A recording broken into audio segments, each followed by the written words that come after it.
Bonjour à tous, bienvenue de nouveau sur la chaîne YouTube. Alors les gars, tout d'abord, enfin je dis les gars mais voilà vous comprenez, merci à tous ceux qui ont regardé la précédente vidéo sur la Renault Mégane. Donc vous avez été quand même quelques-uns à lâcher des commentaires et à discuter. Du coup moi je suis très satisfait de vous répondre et voilà, je suis super content que quand même voilà, ça a plu à un certain nombre. Alors du coup aujourd'hui en fait j'ai eu la chance là d'avoir une nouvelle voiture à ma disposition. Encore une fois je le répète, moi je suis sponsorisé avec aucune marque ni rien du tout. Je suis un simple particulier et voilà, parfois j'ai l'occasion de louer des voitures pour l'essayer et j'ai eu envie en fait de faire des vidéos YouTube pour vous donner mon avis en tant que particulier totalement transparent et vous dire ce que je pense voilà, de telle ou telle voiture. Et aujourd'hui en face de moi là j'en ai une, je vous le dis tout de suite, franchement j'ai craqué, elle est extraordinaire. Alors c'est une marque, bon j'ai jamais essayé de modèle récent de cette marque. Honnêtement je savais que voilà ça devait être pas mal, mais franchement je pensais pas l'apprécier autant. Donc voilà, je vais casser le suspense, on se retrouve là tout de suite donc pour savoir quelle voiture est-ce qu'il s'agit. Alors du coup la voiture donc c'est une Ford Focus. On a ici la motorisation 1 litre EcoBoost de 125 chevaux, donc c'est un 3 cylindres en finition ST-Line. Alors juste pour vous expliquer un peu, donc cette génération de Ford Focus, elle est arrivée en 2019 si je me trompe pas. Il y a plusieurs motorisations, essence et diesel. Il doit même y avoir des nouveaux hybrides là qui viennent de sortir, on voit pas mal de pubs en ce moment. Alors en fait c'est incroyable parce que vous allez comprendre un peu après, je vais vous expliquer pourquoi, mais j'adore cette voiture. Alors déjà on va parler un peu de l'esthétique. Donc ici on a un très joli bleu. Voilà, moi je trouve que c'est quand même sympa de faire autre chose que des tons noirs, gris et blancs et autres. Donc ici on a un très joli bleu en finition ST-Line. Donc on a des jantes en couleur gris foncé, un peu anthracite comme ça là. Ici on a le petit badge ST-Line là pour nous rappeler que voilà de quelle finition est-ce qu'il s'agit. Donc en fait on a, il me semble, 3 finitions. On a une finition donc ST-Line, celle-ci qui est un peu plus sportive. On a la finition de base et on a une finition, je ne sais plus le nom, il me semble, Vignale je crois, qui est un peu plus luxueuse. Donc ici qu'est-ce qu'on a alors sur la finition ST-Line? On a un petit bas de caisse sympa là, un petit bas de caisse super sympa. La voiture en fait je sais pas si ça va se voir en vidéo, mais elle est très basse quoi quand même hein. Donc regardez un peu, la voiture est totalement vide et on dirait que y a quelque chose derrière quoi, parce qu'elle est très voilà, très à cheval un peu sur ses roues. Donc on a les deux pots d'échappement à droite. Je sais pas d'ailleurs pourquoi est-ce que sur ces modèles là c'est à droite. Si quelqu'un le sait, il pourrait le dire en commentaire, ça serait super sympa. Pour le coup on a la zone là pour mettre le plein à gauche. Ensuite petit essuie-glace, là petit béquet très sympa. Donc des jantes ici, franchement ça passe quoi, c'est super joli. On a donc les rétros, enfin des feux de jour là à LED. Et on n'a pas de xénon en fait, on n'a pas de xénon ni de feu full LED sur ce modèle là. Et ça affiche en blanc. Donc l'ampoule à l'intérieur elle est blanche et on dirait vraiment qu'on a des xénons alors que non. Donc ici on a un radar là pour j'imagine le régulateur de vitesse. Et sinon voilà, donc esthétiquement voilà, c'est une voiture qu'on peut comparer à une Peugeot 308 ou une Renault Mégane. Du coup pas la version Estate que j'ai essayé la dernière fois, mais la Renault Mégane courte comme ça là, en petite compacte. On peut la comparer aussi à des Seat Leon. Voilà, c'est un peu dans la même tranche de prix.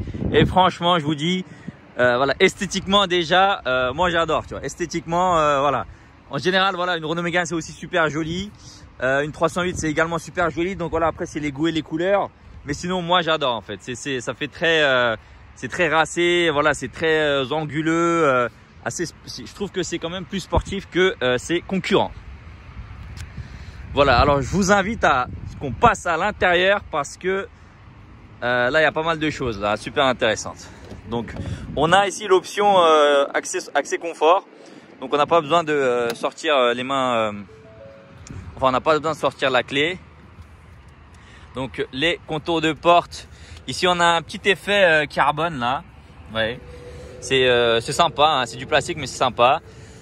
Donc du plastique moussé en haut, ici pour verrouiller la voiture. Ici un petit tissu super sympa. Voilà, c'est solide par contre, hein. On va, je vais vous le dire tout à l'heure, mais voilà, c'est fait d'une façon assez solide. Ça se voit que c'est de la qualité. Juste aux places arrière. Alors aux places arrière, on a pas mal d'espace. Franchement, regardez, moi je fais 1m80, j'ai tout ça d'espace. Et voilà, par contre, il y a vu que l'arrière part un peu en plongeon comme ça, si vous faites un peu plus d'1m90, ça peut peut-être être compliqué, mais sinon l'espace à bord, en fait, voilà quoi, on est très bien assis, c'est confortable. Donc très bon point positif de là-dessus. On a aussi une petite prise 12 volts ici pour celles et ceux qui ont des enfants et qui souhaiteraient du coup charger quelque chose là par là. On a des l'isofix également là, c'est super sympa. Je peux plus sortir. Alors là, je peux plus sortir. Hop. Donc apparemment, une fois qu'on rentre, ok, c'est bloqué de l'extérieur. Bon bah, les aléas du live. Hop. Hop. On va sortir par la porte avant. Alors juste, je vais vous montrer le coffre un peu. Je vais monter le coffre. Voilà. C'est assez profond. Donc il n'y a pas d'autre secours, hein. Il y a juste un système anti-crevaison ici. Et je vous déconseille de mettre des run flat évidemment. Parce que ça nuit pas mal à la qualité qualité de la conduite. Donc ici on a quelques petits espaces là pour accrocher des sacs. La qualité, enfin la capacité est franchement agréable, hein. C'est pas si mal. On a toujours le petit volet ici. Et un truc super sympa, c'est ça là. Donc en fait, en règle générale, on a une petite poignée ici là. On met sa main et on tire. Et ben là, ce qu'ils ont fait chez Ford, et je trouve ça très astucieux, c'est de mettre en fait une vraie poignée. Donc en fait là, c'est beaucoup plus simple d'attraper et de fermer le coffre comme ceci. Donc on va retourner à l'intérieur.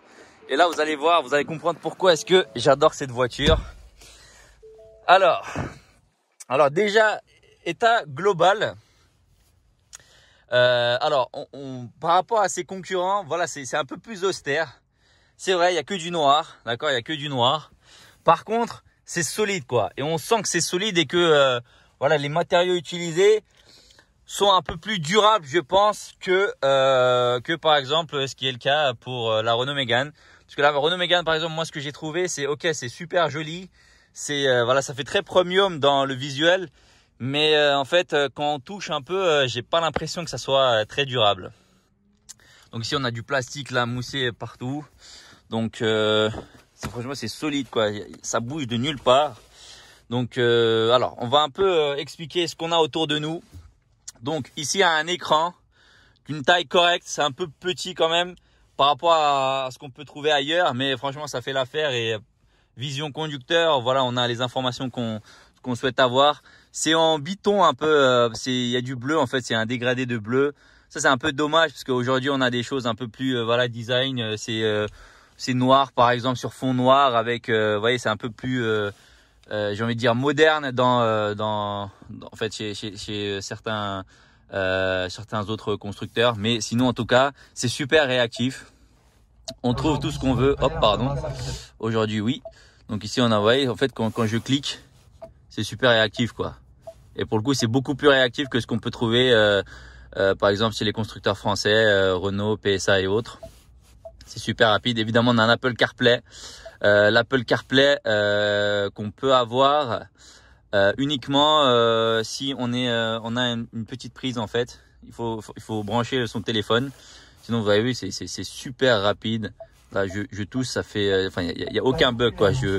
Hop, pardon. Ça fait depuis quelques jours là que je l'ai et franchement, c'est topissime.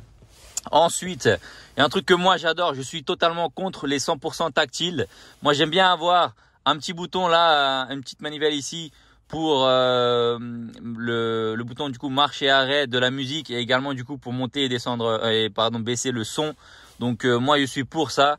Et encore une fois, seconde chose, moi je veux avoir mes réglages de climatisation directement ici.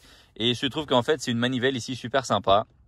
Voilà, c'est très doux au toucher, en fait ici un peu de caoutchouc. Et voilà, je préfère 100 fois ça que le tout tactile où il faut aller par exemple quelque part dans le réglage de du système multimédia, etc. pour trouver. Et ça c'est topissime, c'est beaucoup plus fonctionnel, beaucoup plus intuitif, beaucoup plus rapide. Ensuite, alors on va enlever ça. Alors ici on a une boîte manuelle. Alors voilà, pour ceux qui me connaissent, et vous savez tous que moi je suis un adepte des boîtes automatiques. Voilà, je prendrai volontiers une boîte automatique, quelle que soit la voiture, même une citadine. Moi, c'est ce que j'aime. Je trouve ça beaucoup plus confortable, beaucoup plus simple d'utilisation. Mais par contre, cette boîte manuelle, je l'adore. Elle est exceptionnelle. En fait, elle est solide. Je sais pas si vous avez l'impression, enfin, ça va peut-être pas se sentir, mais vous savez, elle est solide, quoi. Elle bouge pas. Et en fait, c'est assez court dans la façon de changer les rapports, et c'est super sympa à conduire. C'est vraiment très très sportif. Le mot d'ordre pour cette voiture, c'est plaisir de conduite. Là, c'est exceptionnel ce qu'ils ont fait. Donc moi j'adore et bravo. Alors pour le coup, ma motorisation, donc c'est une 1 litre essence EcoBoost de 3 cylindres, et en fait c'est une boîte courte. Donc c'est bien, c'est comme ça qu'on appelle, je crois. C'est-à-dire qu'en fait la voiture vous invite à changer les rapports très très rapidement. Donc vous étonnez pas si vous êtes en quatrième à 45 km/h. Ensuite, donc ici on a des modes de conduite. On a sport, normal, sport et éco. Donc voilà, ça change quand même un petit peu à la façon de conduite. Je vous cache pas que moi j'ai utilisé uniquement confort et le mode sport. Le mode éco en général, je l'utilise pas vraiment, sauf quand je suis en ras d'essence et qu'il n'y a pas de station-service dans le coin. Ensuite, un autre point exceptionnel, mais quand je dis exceptionnel, c'est, alors, ok, ça c'est le PDC. Alors en fait, regardez un petit peu la qualité de la caméra arrière. C'est incroyable. Alors, c'est pas juste, franchement, depuis le téléphone là, vous pouvez voir que c'est propre. Déjà, ça prend toute la taille de l'écran. En général, ce que vous avez ailleurs, c'est une petite partie de l'écran. Et la qualité, elle est exceptionnelle. J'ai jamais vu sur une voiture de cette gamme une caméra en fait avec une qualité aussi exceptionnelle. Là, pour le titre d'exemple, la dernière fois, j'utilisais une DS3 Crossback, la toute dernière. Il y a équipement équivalent à plus de 10 000 € d'écart. La qualité de la DS, elle était totalement médiocre, et la qualité de la Mégane, elle était passive. Mais voilà, la nuit, voilà, c'était pas trop ça. Là, c'est extraordinaire. Là, franchement, bravo aux ingénieurs de Ford et à la pièce qu'ils ont utilisée, parce que cette caméra-là, franchement, la qualité, elle est top. Et la première fois que je l'ai vue, j'ai fait waouh, mais c'est pas possible, quoi. Regardez, déjà, ça prend tout l'écran, on voit clair, net et précis. Il n'y a pas de pixelisation et tout. C'est franchement incroyable. Ensuite, ce qu'on a d'intéressant, donc on a évidemment, comme la plupart des voitures, un frein à main électrique. Et ici, un truc super bien, on a le auto hold. Alors le auto hold, concrètement, qu'est-ce que ça fait? C'est si je l'active, donc je roule, là, j'arrive à un feu rouge, je freine, je m'arrête, j'ai pas besoin de garder le frein, enfin le pied sur le frein. La voiture se met directement en fait en frein de parking. C'est-à-dire, il lève le frein à main en fait directement, et du coup vous pouvez relâcher le pied, et dès que vous mettez en fait la première et que vous accélérez, bah en fait ça baisse en fait le frein à main directement, quoi. Du coup c'est super sympa.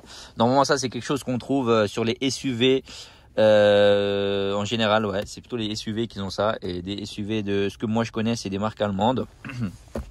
Ensuite, ici on a enfin des porte-gobelets avec la possibilité de régler en fait la taille de chaque gobelet entre guillemets. Alors par contre, voilà, c'est un peu compliqué en fait de le manœuvrer, mais sinon c'est quand même sympa déjà d'avoir tout cet espace là, parce que Par exemple, dans d'autres marques, parfois on a juste un porte-gobelet et il y a 2 sièges, quoi, donc c'est compliqué. Donc là, sur ce point de vue-là, c'est super sympa. Sinon, on a une bonne taille de boîte à gants. Ils ont mis ça aussi là pour un petit cache. Je sais pas pourquoi, à quoi ça sert. Mais sinon, on a chargeur à induction. Donc malheureusement, en fait, ça sert pas à grand chose puisque si vous êtes comme moi, c'est-à-dire vous utilisez ce petit machin, ce petit aimant là, et que vous avez au dos de votre téléphone un aimant de coller, en fait ça fait pas charge à induction, donc c'est dommage. Mais bon, ça c'est pas de la faute de Ford, hein. Sinon, qu'est-ce que je peux vous dire? En fait, on est assis très bas dans la voiture, hein. On est assis très bas et on se sent comme si on avait en fait entre les mains une voiture de rallye. Donc en fait, c'est une voiture qui vous invite réellement à rouler comme un bourrin, et surtout voilà, faites pas ce que je dis, hein. Mais voilà, vous m'avez compris, on est assis très bas, les vitres, en fait, on a une bonne quand même une bonne visibilité, sauf cet espace là que je trouve un peu gros.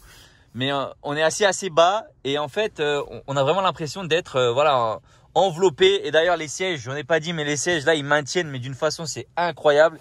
C'est des sièges, voilà, je pense c'est des sièges un peu sport, ou je sais même pas si c'est de série, mais en tout cas ils maintiennent mais extrêmement bien. On est collé au siège. Moi j'adore, franchement. Voilà, je vous l'ai dit en début de vidéo, mais je suis extrêmement surpris. Je pensais pas du tout aimer cette voiture là autant. Mais voilà, c'est extraordinaire. En fait, on a l'impression de conduire vraiment une voiture de rallye. Et le volant, en fait, regardez-moi ce volant. Il a des surpiqûres, il est épais, c'est incroyable. Moi, j'adore. Franchement, j'adore. Ce qu'on a ensuite sur le tableau de bord là, attendez, c'est peut-être plus sympa comme ça, ou peut-être pas. Là, pour le coup, donc comme je l'ai dit, hein, c'est un peu plus rustique dans la conception. Et ça se retrouve un peu dans les aiguilles. Donc c'est quand même une voiture de 2019. Et en 2019, voilà, il y a beaucoup de constructeurs qui mettent du 100% digital. En fait, là, c'est du tout digital quand même. Mais il y a les aiguilles. Et surtout, en fait, voilà, c'est un digital mais classique, quoi. C'est-à-dire derrière, vous avez un compteur affiché voilà, de façon éclairée, en fait. Mais voilà, un compteur classique. Moi, ça me dérange pas du tout. Moi, j'adore avoir un compte tour déjà. Je suis un fanatique, moi je suis un passionné d'automobile et je veux voir le compte tour, qui monte, qui grimpe, etc. quand je conduis. Température d'huile, top. Alors, ce petit écran là, il y a 2 choses. Le point négatif, c'est que voilà, vous devez le voir, en fait, c'est un petit rectangle là. Et en fait, voilà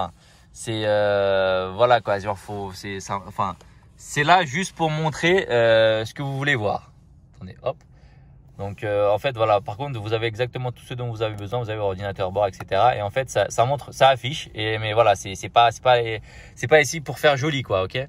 Donc par contre on a tout ce dont on a besoin de voir. Donc moi, ce que je veux voir tout le temps quand je conduis, c'est la même chose, c'est-à-dire ma consommation moyenne du circuit que je suis en train de faire, le nombre de kilomètres que j'ai fait, depuis que par exemple j'ai mis le plein, à chaque fois je remets à 0, le nombre de kilomètres qui me reste à faire en fait avant de tomber à sec, et ma consommation instantanée. Donc là ça met 0,6 parce que le moteur est en marche. Et en fait trouver toutes ces informations là sur le même écran, moi c'est un truc qu'on voit pas trop ailleurs. En général, on a la possibilité soit de voir la consommation moyenne, soit de voir la consommation instantanée, soit, vous voyez. Donc, et pour le coup, là, on a tout en face de nous. Et voilà, on a aussi deux, trois petits voyants ici. Ça, c'est l'aide à le maintien en ligne, en fait. C'est-à-dire, il fait en sorte que si vous déviez en fait de la ligne blanche sans mettre votre clignotant, le volant il vibre et il vous remet en place. Et on a truc super utile, l'indicateur de limiteur de vitesse, tout ça directement affiché, et c'est fantastique. Merci beaucoup Ford. Donc concernant le volant, comme je l'ai dit, c'est solide, quoi. Franchement, on veut taper dedans. On veut taper dedans dans cette voiture. C'est incroyable. Il y a vraiment un plaisir de conduite extraordinaire. Moi, j'adore.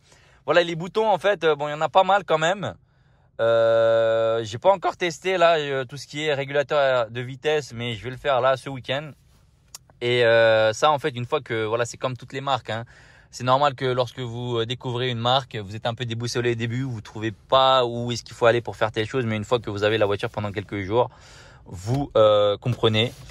Ensuite voilà, là pour régler vos tout ce qui est phare, etc. Encore une fois, une manivelle super sympa. Ça c'est solide, vous savez là. Franchement c'est solide quoi. Genre ça sent la qualité en fait. C'est pas extrêmement moderne, etc. Dans la façon dont c'est présenté, mais le truc il est là, il fait le boulot quoi. Genre c'est un truc, c'est solide, franchement top du top qualité. Ensuite, qu'est-ce que je peux vous dire là, le point négatif, c'est ce que vous avez là. Alors déjà la qualité en fait du Komodo il est très bien, mais sauf que en fait quand moi je conduis, je conduis comme ça et en général en fait j'aurais bien aimé qu'il soit un peu plus bas, comme ça là. Là je suis obligé parfois, je roule, de monter le doigt et vous voyez, c'est un peu moins agréable en fait que c'est un peu trop haut, je comprends pas pourquoi. J'aurais préféré qu'il soit juste ici en fait, juste là, hop hop hop. Et non, là il est un peu plus haut, du coup je dois faire un petit mouvement comme ça. Donc voilà, sinon en point négatif, franchement, la boîte de vitesse extraordinaire. Alors pour 125, j'ai 125 chevaux. Je vous cache pas, je sais pas trop où est-ce qu'ils sont cachés.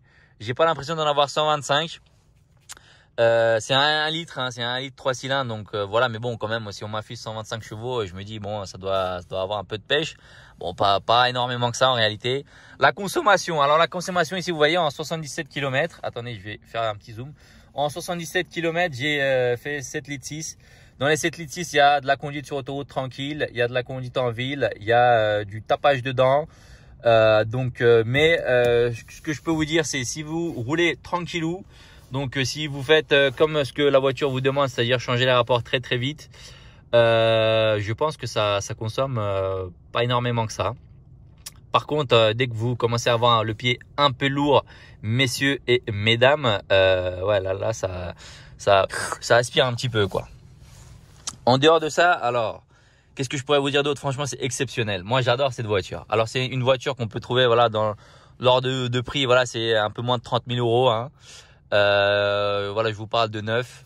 Et voilà, les concurrents Renault Mégane, Peugeot 308, Seat Leon, voilà des Golf. Mais les Golf, c'est pas trop dans la catégorie. Franchement, voilà, si vous, voilà, elles sont toutes jolies. Toutes les compactes sont jolies. Extérieurement parlant. Après voilà, l'intérieur c'est un délire, c'est les goûts et les couleurs. Mais en tout cas, c'est pour celles et ceux qui aiment conduire, c'est extrêmement sympa quoi. Franchement, c'est extraordinaire. Moi, je m'attendais pas à avoir autant de plaisir dans une voiture en fait compacte de cette catégorie-là. Et en termes de plaisir de conduite, c'est loin devant la Renault Mégane, c'est loin devant la Peugeot 308. C'est très loin devant la C4, enfin l'ancienne génération de C4. Et voilà, c'est quand même, je trouve que c'est quand même plus feutré qu'une Seat Leon. Donc franchement, moi je vous conseille, si je devais vous dire, est-ce que voilà, vous devriez essayer cette voiture, est-ce que vous devrez la placer en fait dans votre top 3 ou vous devrez direct à partir l'acheter. Franchement, n'hésitez pas à partir direct, acheter cette voiture, elle est exceptionnelle.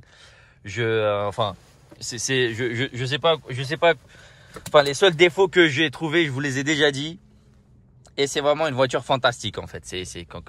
Franchement, j'ai rien à dire, c'est une voiture fantastique. Là, la boîte mécanique, elle est extraordinaire et franchement, foncez si vous aimez les boîtes mécaniques, celui-là, il est vraiment très bien. La boîte auto, je l'ai pas testé, mais apparemment, c'est une boîte auto 8 rapports. Elle doit être forcément bien, mais en fait, le truc, c'est que c'est tellement sympa à conduire que, en fait, on se dit pourquoi ne pas partir sur ça, quoi. Donc, voilà.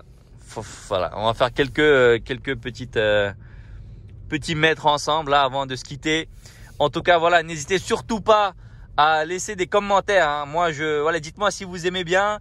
Dites-moi, voilà, qu'est-ce que vous aimeriez voir la prochaine fois. Encore une fois, moi, je suis un particulier. Hein. Vous et moi, on est pareil. Je fais en sorte d'avoir, de faire avec ce que je peux. Hein. Moi, comme je l'ai dit, j'ai pas de partenariat. Vous avez vu, j'ai pas beaucoup d'abonnés non plus. Je vais me motiver à laisser publier des vidéos en fait aussi quotidiennement, aussi en fait nombreuses que je pourrais. Et voilà, moi encore une fois, je suis très content de faire ça. Donc voilà, si je peux avoir votre support derrière Voilà, en me laissant des commentaires, en mettant des likes. Surtout, n'hésitez pas à partager aussi, hein, abonnez-vous à la chaîne. Voilà, encore une fois, voilà, vous connaissez un peu. Je vais pas vous faire de film, mais voilà, si je vois que moi ça intéresse les gens, etc. Je vais me donner davantage pour en fait faire d'autres vidéos, essayer de trouver d'autres voitures. Et encore une fois, merci beaucoup pour le soutien. Faites attention à vous, respectez le confinement, enfin le couvre-feu. On espère tous sortir de toute cette histoire-là sains et saufs. Et merci encore une fois pour le soutien et j'espère à très bientôt. Au revoir.